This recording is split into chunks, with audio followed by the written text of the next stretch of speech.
Welcome to episode 2 of Roadmap to Writing. I'm author Jennifer Jenkins, and today's episode is all about how to create strong characters. Buckle up and let's take a drive.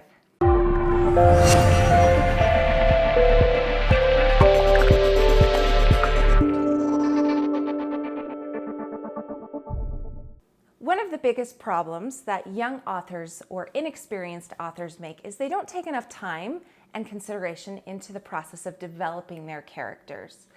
In fact, one of the biggest and most common faux pas for inexperienced writers is to actually insert themselves as the main character of the story.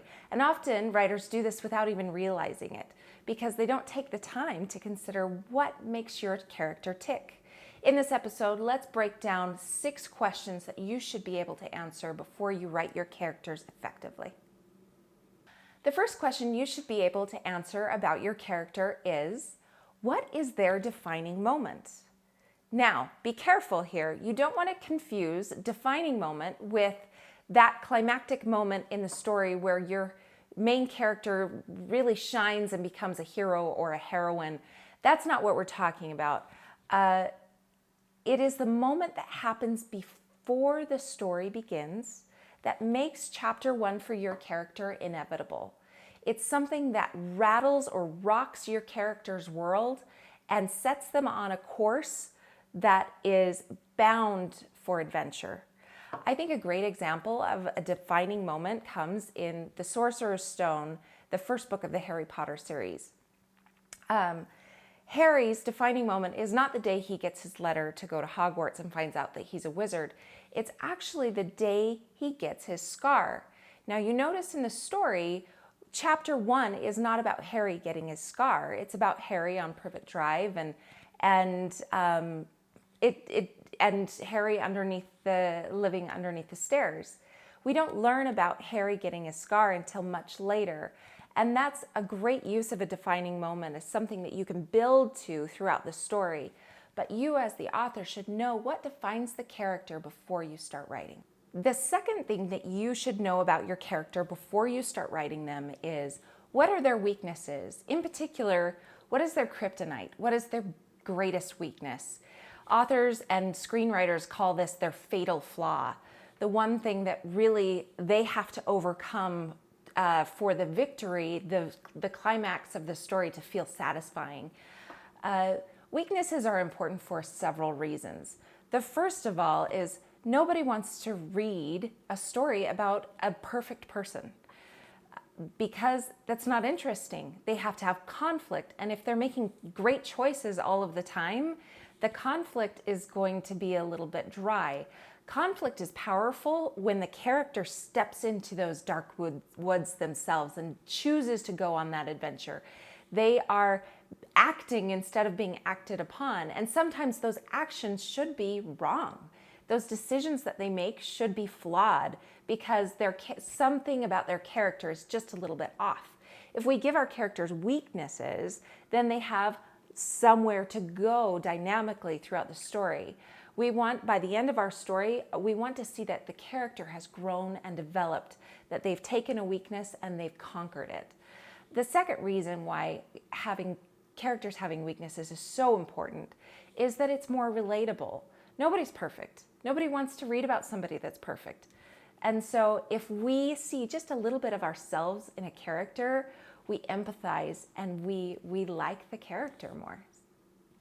The third thing that you should know about your main character is, what do they want and what do they need?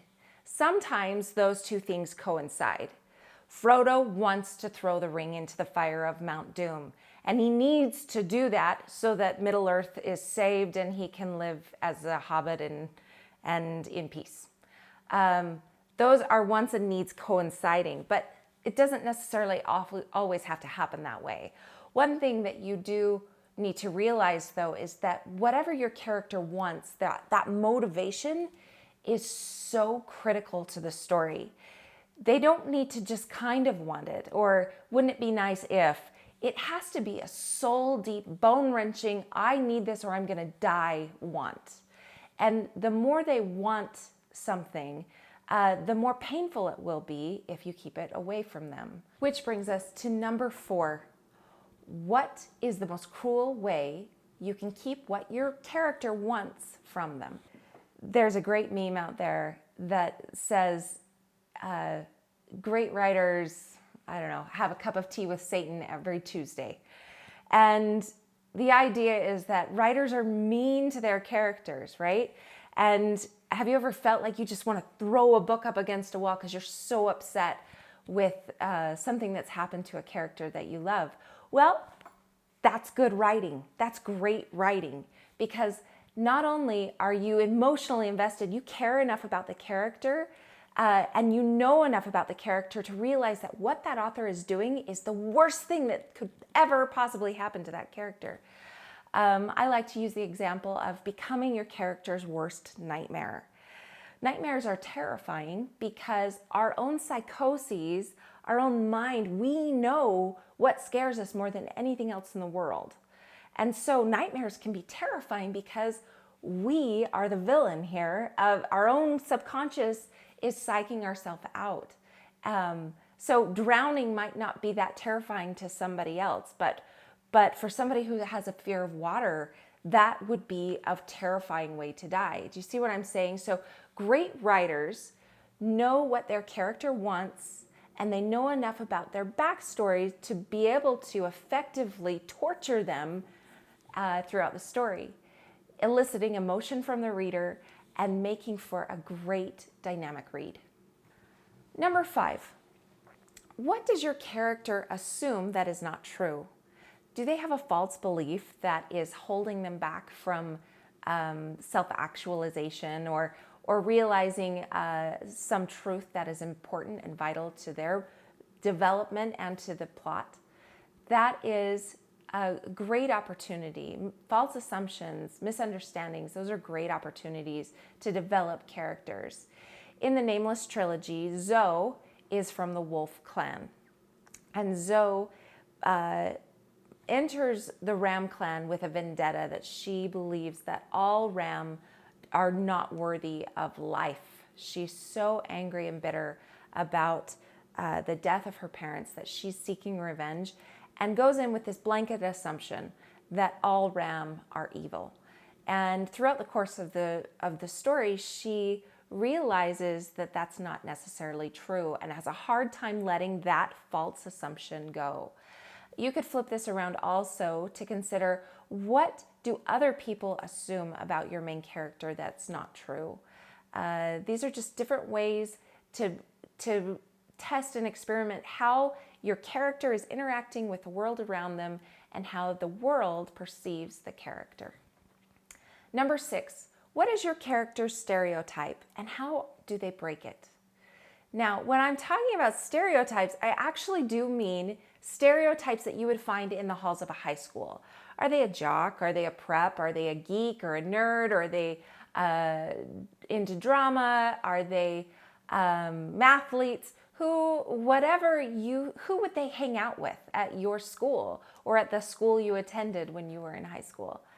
Those are important things to know because, and if you're sitting there going, wait, I'm writing a fantasy novel or I'm writing a historical novel that doesn't take place in high school, that's okay. It's important for you to understand what kind of stereotype your character would have should they go to high school, because you need to know how you're going to break it. The way our mind works is we like to compartmentalize everything. We make assumptions about people automatically, just even at a glance, by the way they dress or their body language or their the things that they choose to do, the car they drive. We make assumptions all the time, and your reader will too. From the moment they start reading your character, they're going to try and, without even realizing it, compartmentalize that character. What kind of person are they? And they're going to put them in a box. And that's fine, because you can't help that. That's going to happen. Your job is to make sure that once they've done that, you sting them with a contradiction to that stereotype, something that gets your reader's attention and makes them go, whoa, I was not expecting that. Here's a good example. Let's say we have a high school senior, a jock. He's playing in the homecoming football game.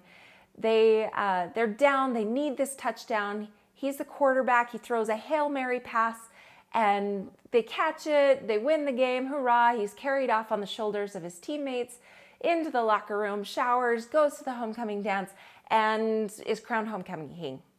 All of that happens. Yeah, pretty typical, pretty stereotypical of a jock's experience if that was their story. But let's see if we can make it more interesting. Do we like that character? Are we drawn to that character as much as this character? So here's number 2. We have a high school senior jock, quarterback, same story, Hail Mary pass, wins the homecoming game, carried off on the shoulders of his teammates, showers, and then while everyone goes to the homecoming dance, he sneaks into the city and does some slam poetry. Which character do we like better? Which is the better beginning to a story? Obviously, the second option is more interesting because we have this character and we've seen the stereotype broken. So ask yourself, who would they hang out with in high school? What is their stereotype and how are they breaking it? This was episode 2 of Roadmap to Writing. I'm author Jennifer Jenkins. Thank you for taking this drive with me. If you enjoyed this video, please like and subscribe to my YouTube channel. You can follow me on Instagram, Twitter, Facebook. I love to hear from my viewers and readers and would love to answer any questions that you have about your writing project.